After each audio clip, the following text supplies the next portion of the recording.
अस्सलामुअलैकुम। और सब भाई खैरियत से हैं? माशाअल्लाह जी, अल्हम्दुलिल्लाह। फजर नमाज पढ़ के ते अपने जानवर भी कट गए तो सैर करना आए हैं। अगे आके देखा कि धुंध बहुत ज़्यादा है। माशाअल्लाह जी, कोई सिस्टम नहीं धुंध का, पर अल्लाह की मर्जी है ना।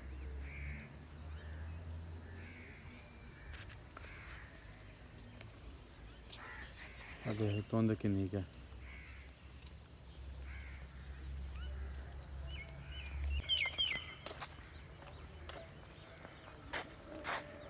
देख लो जी, हाली कोई मौसम नहीं धुंध का, तो धुंध पै गई है।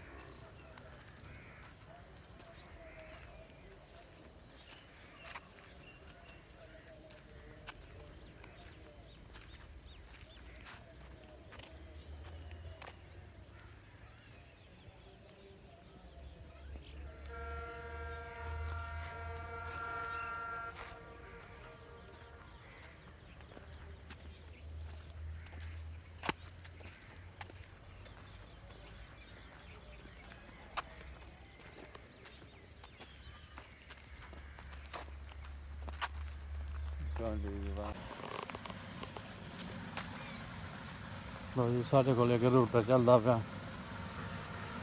बिजली से। माशाअल्लाह ਉਹਦਾ पानी देखियो तो तुहानू पता सुबह सुबह जरा ना बर्फ वाला ही पानी होना है।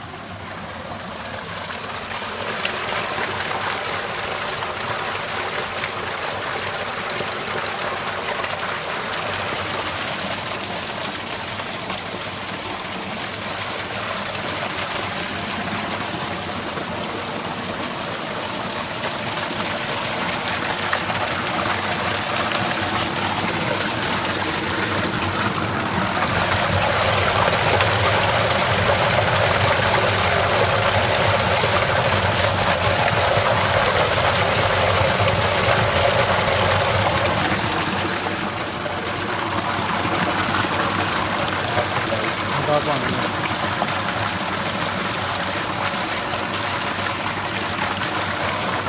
इंजन लाए दा पानी।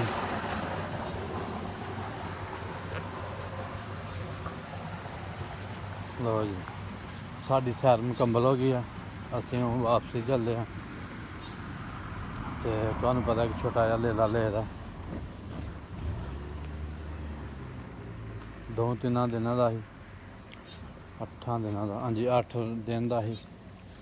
तो 16,000 रुपये का घर पिया। माशाअल्लाह हुण उन्होंने दुद्ध चंगाने जाके।